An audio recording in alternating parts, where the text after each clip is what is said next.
ग्रहों के राजा सूर्य का गोचर परिवर्तन हो रहा है मेष राशि के ठीक दूसरे भाव पर, अर्थात आपके धन भाव पर। धन भाव पर सूर्य का यह गोचर सबसे ज़्यादा इंपॉर्टेंट इसलिए भी रखता है आपके लिए क्योंकि ये आपके पंचमेश हैं। पंचमेश अर्थात वो भाव हो गया जहाँ से हमारे प्रारब्ध का फल मिलता है और साथ में यही वो लक्ष्मी भाव है। तो आइए हम क्रम बाय क्रम समझते हैं कि इसका वास्तविक प्रभाव क्या पड़ने वाला है आपके ऊपर। आप ध्यान रखेंगे यहाँ पर आपका यदि मेष लग्न है तो इसे मेष लग्न के आधार पर देखेंगे, प्रामाणिकता बहुत सिद्ध बैठेगी, सटीक बैठेगी। और यदि आपको ज्ञात नहीं है कि आपकी राशि क्या है तो आपका लग्न क्या है, तो उस स्थिति में आप इसे जन्म राशि के अनुसार तो देख ही सकते हैं। आइए प्रारंभ करते हैं। आप देखेंगे मेष राशि से जहां पर 5 लिखा है वही सूर्य का घर हो गया। तो 1 2 3 4 5 ये 5 लिखा हुआ है। 5 मतलब कि यही आपका पंचमेश हो गया। पंचम भाव मेष, वृष, मिथुन, सिंह, कर्क, सिंह, तो पांचवें भाव के मालिक ही सूर्य हो गए। और यही सूर्य यहाँ पर आज 15 मई 2023 का जब समय आएगा तो 15 मई को ये सूर्य आपके धन भाव पर चले जाएंगे।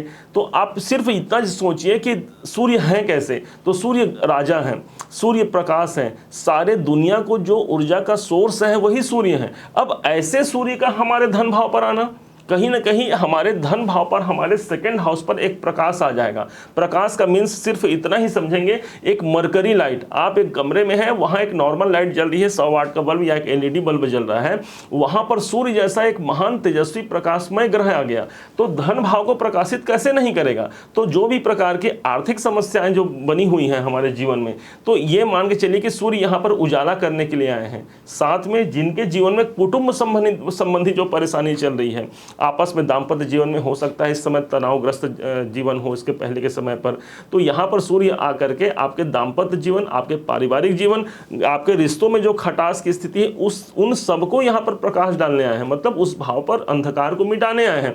अब समझते हैं कि सूर्य जो है किसके घर पे गए हैं, तो सूर्य यहाँ पर 2 नंबर पे गए हैं। 2 नंबर माने किसका घर हो गया, तो मेष, वृष, वृष के स्वामी हो गए शुक्र, तो शुक्राचार्य के घर पे जो कि दानव गुरु है शुक्राचार्य, इनके घर पर सूर्य देवता यहाँ पर प्रविष्ट हुए हैं। तो अब आप समझ सकते हैं कि सूर्य कौन है, सूर्य तो देवता है, क्रूर ग्रह है। अब इनका एक देवता का प्रवेश होना एक दानव के घर में, शुक्राचार्य के घर में, तो यहाँ पर सूर्य अपने आप को कहीं ना कहीं कंफर्टेबल महसूस नहीं करेंगे। प्रकाश तो उस भाव पर डालेंगे परंतु कंफर्टेबल महसूस नहीं करेंगे। जब वो अच्छे ढंग से अपने आप को अनुभूति नहीं करा पाएंगे तो यहाँ पर वो कहीं ना कहीं से थोड़ी बहुत आपको नेगेटिव इफेक्ट देंगे। ज्योतिष शास्त्र की माने तो आप विश्वास करें कि शुक्र और सूर्य का आपस में वैमनस्य है, शत्रुता है, तो दोनों जब शत्रु राशि पर होते हैं तो इस भाव के से संबंधित भी आपको कुछ नेगेटिव रिजल्ट मिलेंगे। नेगेटिव रिजल्ट क्या मिलेंगे आप ध्यान से समझिएगा। ये सूर्य हो गए, जो लोग गलत कार्य करते हैं पैसों से संबंधित, क्योंकि ये धन भाव है इसलिए पैसों से संबंधित जो गलत कार्य करते हैं, मतलब पैसा किसी को दिया, किसी से लिया पैसा और उसे समय पर चुका नहीं पाना, अब भागते रहना, तो उस कंडीशन पर यहाँ पर सूर्य आपको दंडित करेंगे। क्यों? क्योंकि सूर्य राजा है, पहला हो गया। दूसरा, यदि जो लोग इनकम टैक्स की चोरी करते हैं तो ये क्या है, इनकम टैक्स कौन है, गवर्नमेंट है, तो यदि हम गवर्नमेंट हमारे शासन के धन को यदि चोरी करते हैं, क्योंकि धन भाव है, तो यहाँ पर सूर्य आपको नुकसान या आपको प्रताड़ना दे सकता है। मुख्यतः आप यही मानेंगे कि अब यही सूर्य आपके जीवन के ये पंचम भाव के स्वामी है। तो जो नॉर्मल हैं, जो अपने लाइफ में खुश हैं, जो किसी को धोखा नहीं देते, किसी का धन हरण नहीं करते, उन्हें किसी भी प्रकार से यहाँ पर रोष होने की आवश्यकता नहीं है, क्योंकि सूर्य राजा है, सूर्य राजा होकर के सदैव न्याय करते हैं। अब समझिए सूर्य किस भाव के स्वामी हैं, आपके जीवन में सूर्य पंचम भाव के स्वामी हैं। पंचमेश मतलब आपकी बुद्धि, आपकी बुद्धि हो गई, आपका मन हो गया, इस इतने इंपॉर्टेंट हाउस के स्वामी सूर्य हो गए, मतलब आपकी बुद्धि तो प्रखर हो गई। अब यही बुद्धि गई है धन भाव पर, मतलब इस टाइम पर 15 मई से लेकर के 15 जून तक यहाँ पर सूर्य देव रहेंगे पूरे 1 महीने। तो इस टाइम पर सबसे ज़्यादा जो पॉजिटिव रिजल्ट मिलेगा, आपका माइंड कहाँ चला गया, सेकेंड हाउस पर। सेकेंड हाउस मतलब धन, कुटुंब, वाणी। तो आप समझ सकते हैं कि माना जाता है कि हमारा बुद्धि जहाँ जाएगा वहीं पर हम ज़्यादा काम करेंगे और वहाँ से प्राप्त करेंगे। तो भाई जब धन भाव पर जाएगा तो आपका कार्य भी तो धन भाव पर हो गया।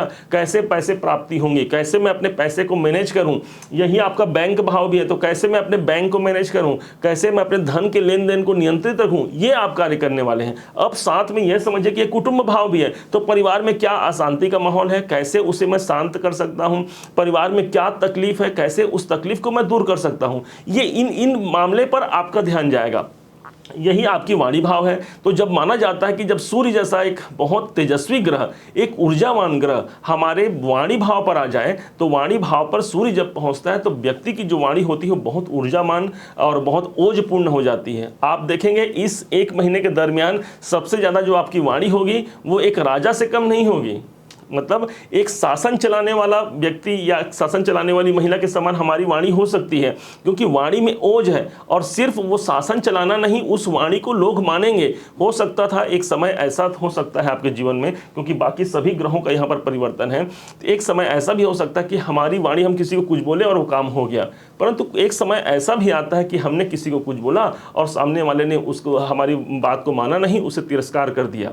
परंतु सूर्य यहाँ पर आकर के एक महीने तक आपकी वाणी, आपके धन, आपके कुटुंब को वृद्धि करेंगे। जो लोग आर्थिक रूप से अपने आप को संपन्न करना चाहते हैं उनके लिए तो ये बहुत ही अच्छा समय है। इसके पहले तो सूर्य आपके आपके लगन में ही थे, तो मेष लगन में होने के कारण आपके शरीर भाव पे थे। अभी ये धन भाव पर आ गए हैं, तो पूरे के पूरे धन की वृद्धि करने की बात आ रही है। बस आपको इतना ही ध्यान रखना है, किसी का पैसा आपको कोशिश करना है कि उसे किसी भी प्रकार से प्रताड़ना, जिससे आपने लिया है या जिसको आपने दिया है, इस टाइम पर आपको रिकवरी का समय। हाँ, अब समझिएगा, सूर्य की दृष्टि की बात करते हैं तो सूर्य की 7वीं दृष्टि होती है, प्रत्येक ग्रहों की 7 दृष्टि होती है। तो 1 2 3 4 5 6 7 सूर्य की 7वीं दृष्टि पड़ रही है आपके अष्टम भाव पर। अष्टम भाव क्या है? अष्टम भाव, यदि कोई ग्रह दूसरे भाव से अष्टम भाव को देखता है, और विशेषकर सूर्य के जैसा, सूर्य को क्या माना गया है? सूर्य को आत्मा माना गया है। तो आत्मा कारक ग्रह जब सूर्य अष्टम भाव को देखे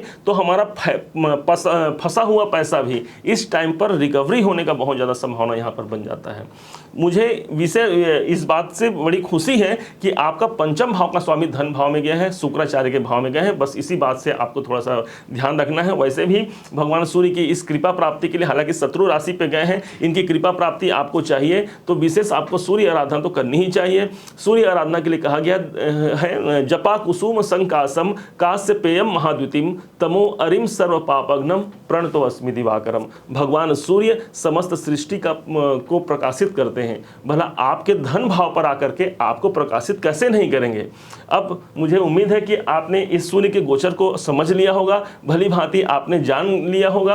अब यदि आपको मेरे समझाने का तरीका, मेरा प्रयास आपको सार्थक लगा हो और आपने इसे थोड़ा सा भी अपने जीवन में इससे आप लाभान्वित हो पाए होंगे, तो निश्चय ही आप एक लाइक और कमेंट जरूर कीजिएगा।